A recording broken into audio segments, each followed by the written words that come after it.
Entonces tengo un notepad que lo acabo de lanzar. Voy a hacer esto, menos name, notepad. Ya, me ha devuelto un solo proceso notepad, ¿no? Si ese es el caso, format list me da tengo una alternativa en format list interesante, que es esta. Property, asterisco. Que lo que haría es, más que formatear la salida, me estaría mostrando todos los valores del proceso, ¿sí? En este caso, es toda la información que tengo del proceso Notepad, ¿sí? Entonces, aquí al decirle property, no le estoy al especificarle asterisco, no estoy especificando qué propiedades quiero visualizar. Le estoy especificando todas las propiedades. Esto mismo se puede abreviar con format list asterisco. Entonces, cuando tengo un solo objeto, en la salida de un comando me devuelve un solo objeto, podría yo obtener toda la información de ese objeto, ¿no? ¿Ya? Bien, continuando, tenemos las expresiones y vamos a hablar de variables, ¿ya? Pero antes de variar de variables, vamos a hablar un poco de expresiones. Bueno, todo lo que ustedes conocen desde que han entrado al primer semestre en cuanto a precedencia de operadores, se respeta, ¿no? No se rompe eso, ¿no? Entonces ya saben ustedes qué operador tiene precedencia sobre el otro, ¿no? Algo que tal vez me gusta mencionar esto es el hecho de poder usar PowerShell como una pequeña calculadora, ¿sí? Especialmente para esas listas largas de compras, ¿no? ¿Sí? Solo de esa manera, ¿no? Y poder ir al historial, mover con el cursor y modificar si te has equivocado en algún punto, ¿ya? Entre algunos detalles que tiene PowerShell y algunas cosas medio incómodas, está en el tema del uso del punto decimal, ¿no? La coma, ¿ya? Me voy a lo siguiente. Vamos a hacer un 0.5 más 1 y el resultado es 1,5, ¿ya? Pero si lo hago de esta manera, me devuelve esto, ¿sí? ¿Cuál es el problema? Creo que les dije, si no, les vuelvo a hacer recuerdo. Es este caso, ¿no? Vamos a ir a la raíz, ¿ya? Y si abro aquí mi PC, aquí está la unidad C, y aquí hay una carpeta usuarios. Y le digo cd usuarios, me va a salir error, ¿ya? Porque no existe la carpeta, pero si le digo users, que es la palabra en inglés, sí, en el resumen. Aunque mi máquina esté con local español, ¿sí? O sea, que esté con localización geográfica, Bolivia y demás, ¿no? No se aplica. Sí, es como si estuviera nomás en o local americano, en English, ¿no? English local, ¿sí? Entonces es como, por eso digamos, es que tengo que utilizar, no puedo utilizar la coma para número decimal, porque el local es sistema americano, entonces tengo que usar el punto. Y lo mismo, la carpeta como tal, usuario, si bien es cierto mi sistema es en español, pero se sigue para PowerShell, si estoy en un sistema americano, o sea, en inglés, así que tengo que usar users, ¿ya? Y entre otras cosas curiosas, fíjense, acabo de hacerlo, tengo 0.5 más 1, me devuelve 1,5, ¿sí? Cuando debería devolverme 1,5, ¿sí? Entonces son pequeños detalles que podrían en su momento, si hago cálculos matemáticos, podrían afectar, ¿no? Así está funcionando PowerShell, ¿no? Entonces no puedes hacer mucho sobre esto, ¿no? ¿Ya? Ese detalle. Bien, seguiremos. Ah, puedo ir más allá, digamos, de las expresiones básicas, o sea, me refiero a las operaciones como multiplicar, sumar, dividir y demás. Puedo hacer operaciones un poco más avanzadas. ¿Ya? Pero el uso ya es un tanto diferente. Un ratito, me fui en líneas muy abajo. Voy a copiarme estos de aquí. Ya. A ver, esperemos que no salga error. Entonces, desde la consola puedes ejecutar todas estas funciones: potencia, raíz cuadrada, tangente, mínimo, máximo, logaritmo, ¿no? Y creo que también instalándote un módulo adicional podrías usar operaciones mucho más avanzadas mm, de matemáticas, ¿no? Pero este es, digamos, algo que viene en una instalación base, ¿ya? El uso sí rompe un poco lo que hemos estado viendo. Por ejemplo, estos ejemplos de aquí, ¿no? Para la raíz cuadrada, tendría que colocar mat 4 puntos y ese correcto, algo así, ¿no? Y eso como que vas a tener que anotarte, porque un poco memorizar ya es un poco difícil, ¿no? Entonces, para todas estas operaciones tendría que ser así, ¿no? Truncate 144.7 y solamente obtengo, ¿no? Entonces, esa sería la forma de poder utilizar algunas operaciones que no son obviamente las todas, pero algunas operaciones matemáticas desde la consola, ¿sí? Entonces, tiene su valor, sí, porque al final a veces, aunque no creas, en lo personal me parece mucho más fácil hacer pequeños cálculos usando PowerShell que usando el programa calculador, ¿no?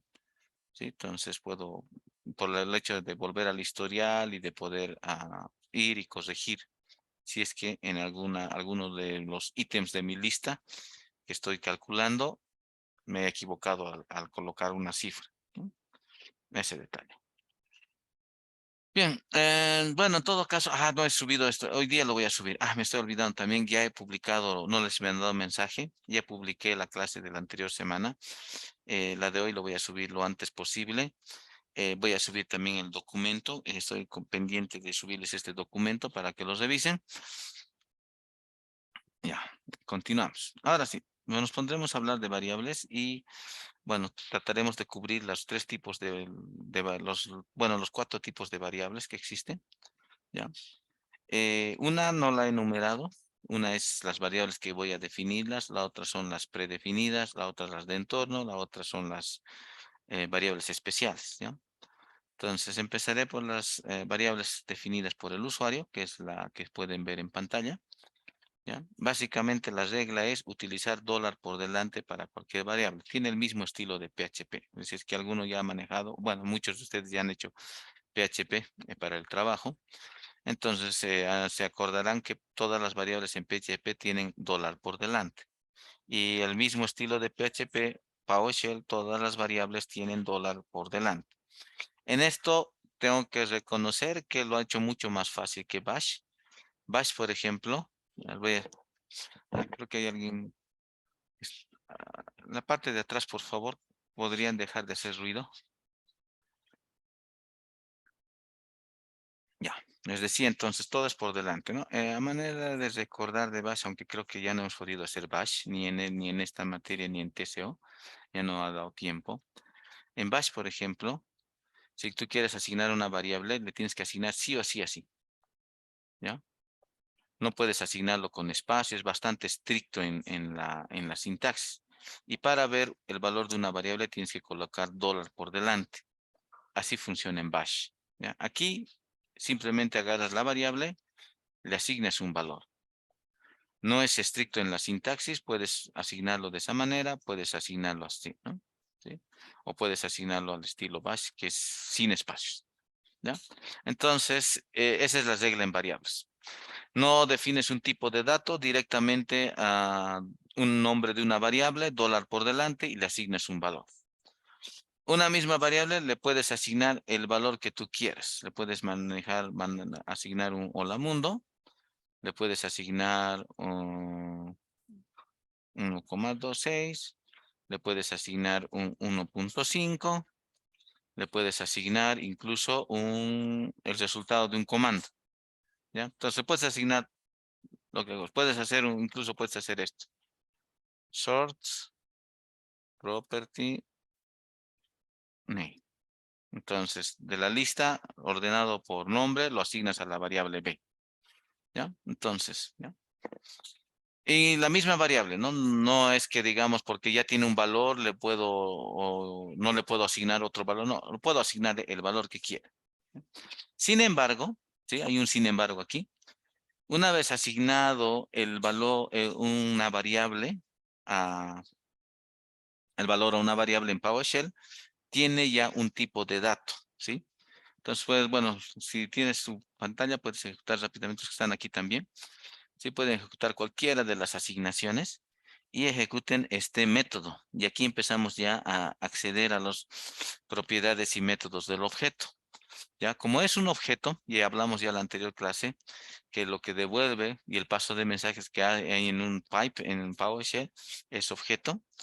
Tienes el operador punto, ¿sí? Como en la mayoría de los lenguajes de programación, ¿no? El operador punto y todos los métodos y las propiedades son de acceso público. Entonces, aquí le doy el método getType, ¿ya? Ese es un método que no se tienen que olvidar, ¿sí? El getType me va a devolver el tipo de dato que se ha almacenado en la variable.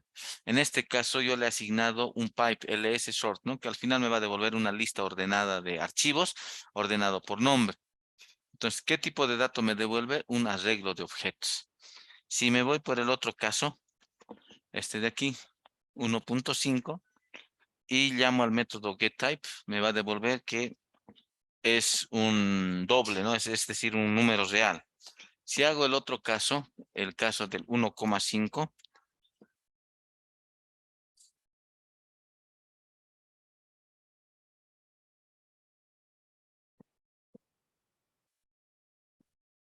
es un arreglo de objetos, ¿ya? Entonces, por eso, digamos, eso tienen que tomar muy en cuenta, ¿no? El coma, 1,5 es un arreglo de objetos y el 1.5 es un número decimal, ¿sí? Eso. Esperen un ratito, ya voy a poner un poco de pausa. Un momentito de pausa. ¿Alguna consulta hasta aquí?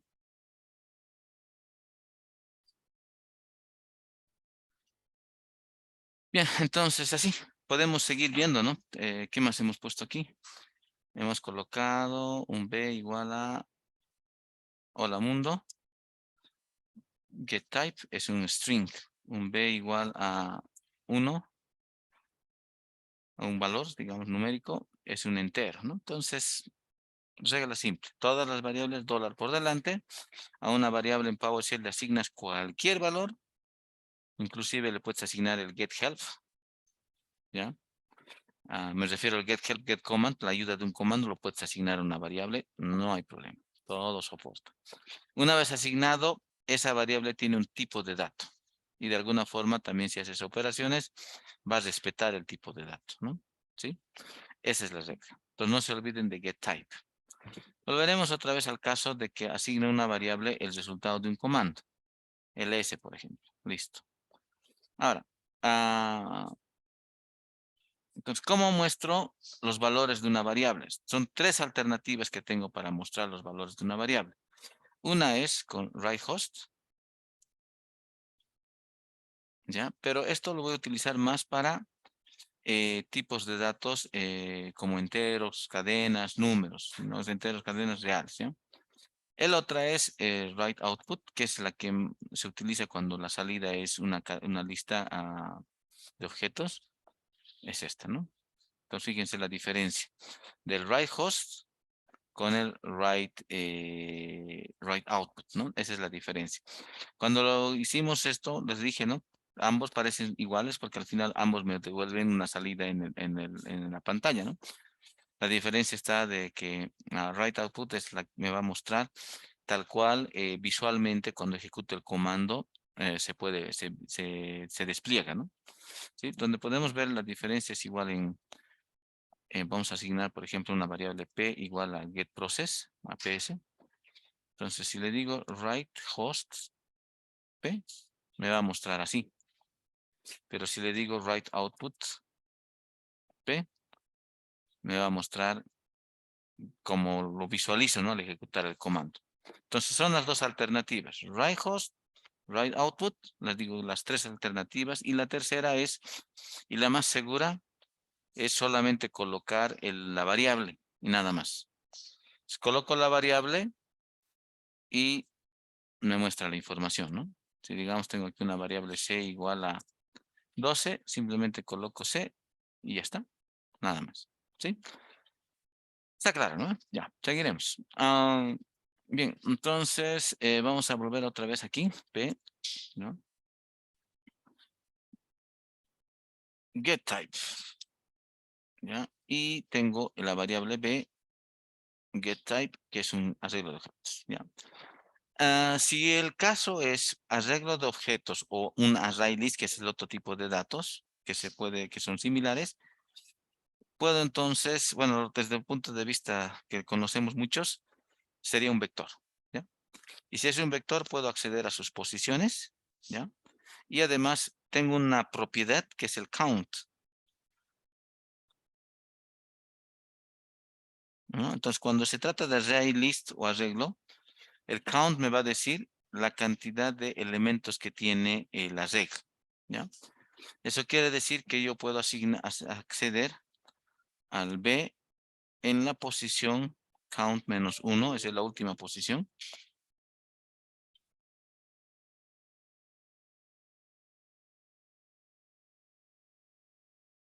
¿Sí? Eso, ¿no? Un momentito voy a dejar de compartir.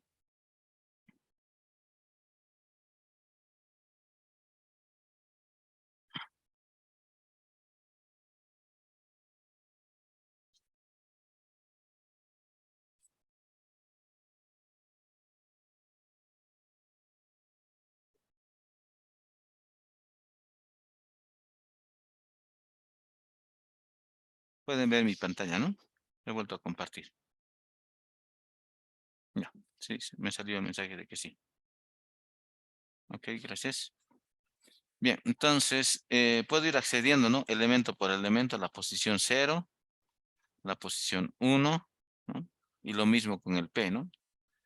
La variable P, que es un arreglo de objetos, la posición 1, el primer proceso, el 1, y el último proceso que sería P.count -1, ¿no? ¿Listo? Hasta aquí está claro, ¿no? ¿Ya? Entonces, no se olviden de estos, ¿no? getType y count. ¿Ya? Otro detalle que no está aquí es, por ejemplo, si es el caso de nombre, igual digamos fsit. Entonces, nombre punto getType. ¿Dónde me equivoco? Aquí. Listo, es una cadena. Si es una cadena, tengo el length, ¿ya? Que me va a decir el tamaño de mi cadena, ¿sí? Entonces, esos son, es una propiedad que tal vez podría valer la pena memorizar, ¿no? ¿Sí? Resumiendo, si es un arreglo, si el tipo de datos es un arreglo de objetos, vea, primero, para cualquier variable utilizo el punto getType para obtener el tipo de dato que tiene la variable. Segundo, si es un arreglo de objetos, punto count me dice la cantidad de elementos del arreglo. Si el tipo de datos es ArrayList, lo propio. El count me va a decir la cantidad de elementos que tiene el arreglo. El otro caso es, si es string, puedo utilizar la propiedad length para obtener la longitud de la cadena, ¿ya? Eso en cuanto a variables. Entonces, esas son las variables definidas por el usuario. El usuario le pone un nombre a una variable y le asigna un valor, ¿ya? El otro tipo de variables son las variables predefinidas, ¿ya? Esas las encuentras aquí en la sección variable. Ejecuten esto, cd variable, ¿ya? Y aquí están, por ejemplo, la variable pshome, que es la variable donde está el Windows PowerShell, donde está la ruta del programa PowerShell. Está también, si revisan más arriba, está la variable home, ¿sí? El directorio de trabajo del usuario, ¿sí? Hay algunas variables, por ejemplo, information preference, silent y continuo, y otros datos, ¿no? Que, por ejemplo, error view, normal view, error action preference, continuo, esas variables, ¿no? Que no las he definido, ya vinieron.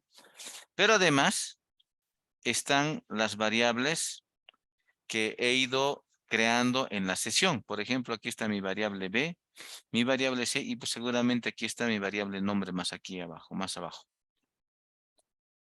Aquí tiene que estar, aquí está mi variable N, mi variable nombre, FC, ¿no? Y su valor.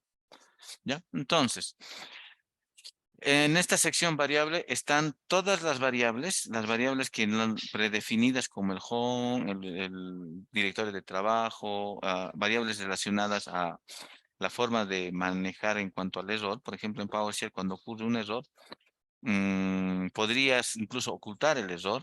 Podrías, de que si ocurre un error, detenerse la ejecución. Si ocurre un error, mostrar el error y continuar la ejecución, ¿no? Entonces, todo eso se maneja en unas variables que están visibles en la sección variables predefinidas. Además, en esta sección están todas las variables que voy a ir creando en la sesión PowerShell. Voy a abrir otra sesión PowerShell, ¿ya? Vamos a hacer PowerShell. PowerShell.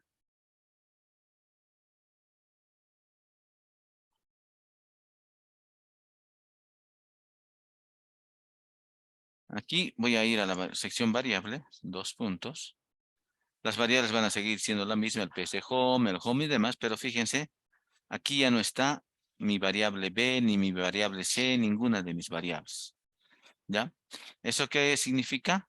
Significa que cada sesión de PowerShell es independiente de la otra. ¿Sí? Entonces, las variables que voy definiendo en una sesión de PowerShell son independientes. Yo puedo tener una variable nombre con valores diferentes en cada sesión de PHP. Cada sesión PHP es independiente, ¿no? Es totalmente independiente de la otra sesión de PowerShell. En esta sesión PowerShell no tengo ninguna variable definida por el usuario, ¿no? En la otra sesión tengo 4 variables definidas por el usuario. Entonces, cada uno maneja de forma diferente, ¿sí? Estamos hasta ahí, ¿no? Entonces, esas son las variables predefinidas. El otro tipo de variables que son estas, son las famosas variables de entorno, que alguna vez ustedes lo han debido manejar, especialmente se usa para configurar el path, ¿no? Estas son las variables de entorno, como por aquí van a encontrar el famoso path, ¿no? Program files, path y demás. Aquí está, ¿ya? Eh, Su creación es totalmente diferente, no es como la forma de asignarle un valor y nada más, es bien diferente.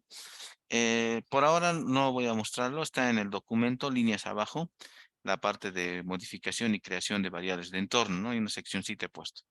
Entonces, esas son otras variables, ¿ya? Variables de entorno, variables environment variables, ¿no?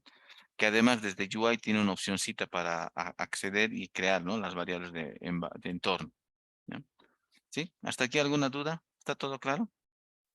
Ya. Finalmente, sí.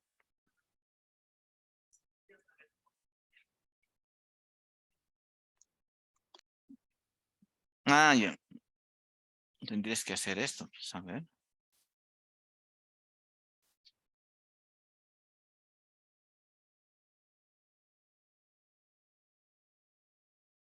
Como es un arreglo de objetos, entonces accedes a count y es 46 variables de entorno que tienes en total, ¿no?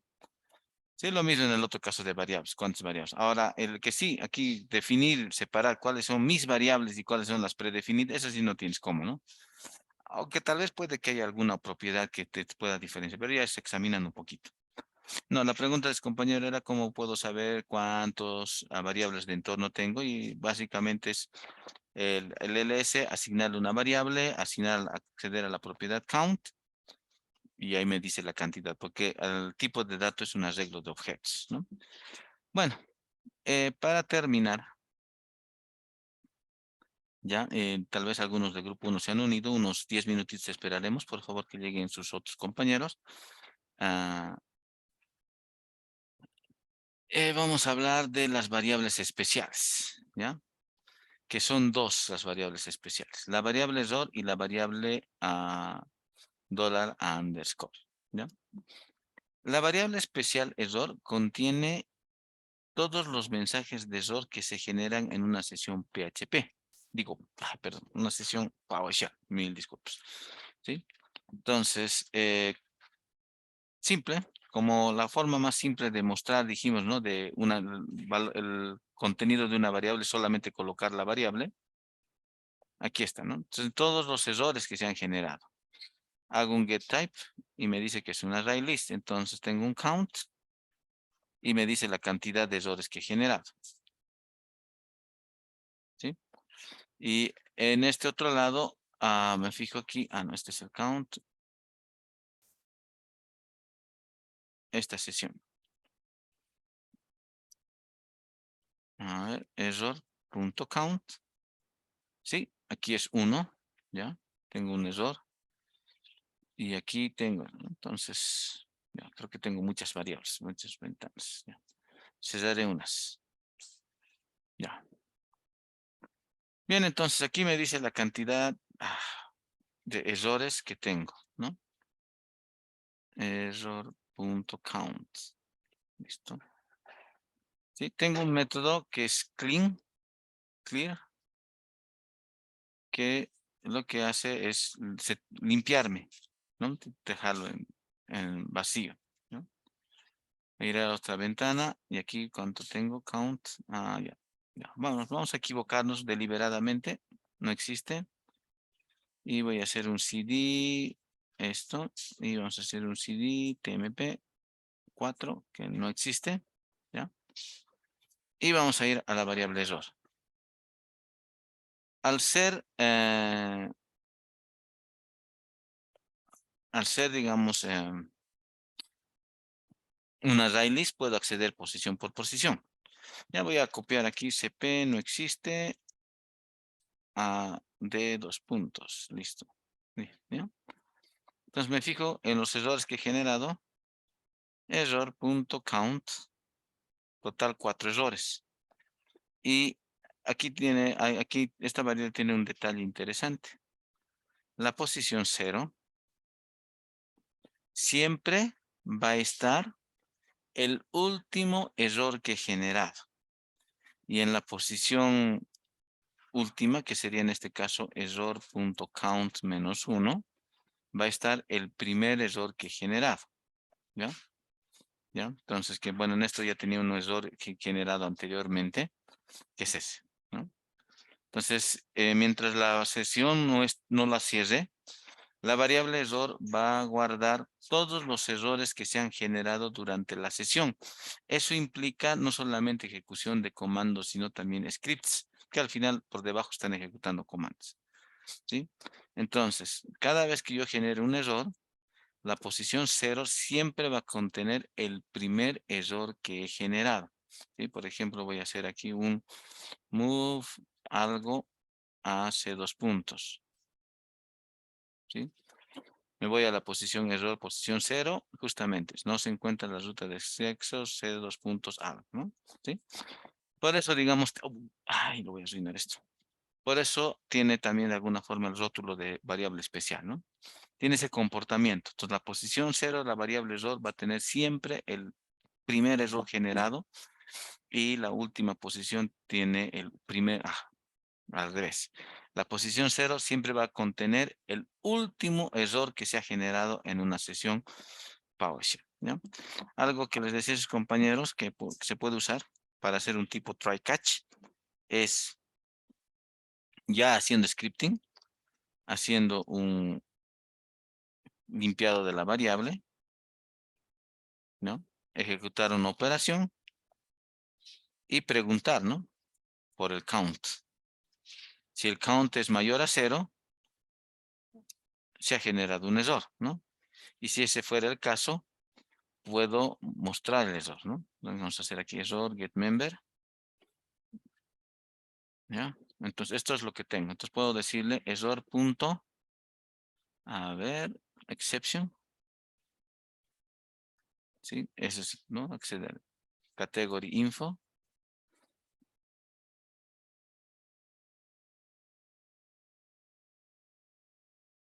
¿No? Entonces, toda la información, ¿no? Puedo. Esto ha sido posible, ¿por qué? Porque primero he borrado los errores, así que está en 0. Se genera una excepción, entonces tengo un solo objeto y por eso puedo acceder a esa propiedad y método del objeto, ¿sí? ¿No? Entonces después puedo proceder a volver otra vez a limpiar, así cada vez que ejecute puedo hacer mi try catch, ¿no? Entonces empiezo en vacío el error, hago operaciones y capturo todos los errores que se ha generado. Bien. ¿Que hasta aquí alguna consulta? Los que estamos aquí en sala. Está todo claro, ¿no? Los que estamos en Zoom, ¿alguna consulta? Ya, no hay. No hay consultas. Entonces procedemos a detener la grabación.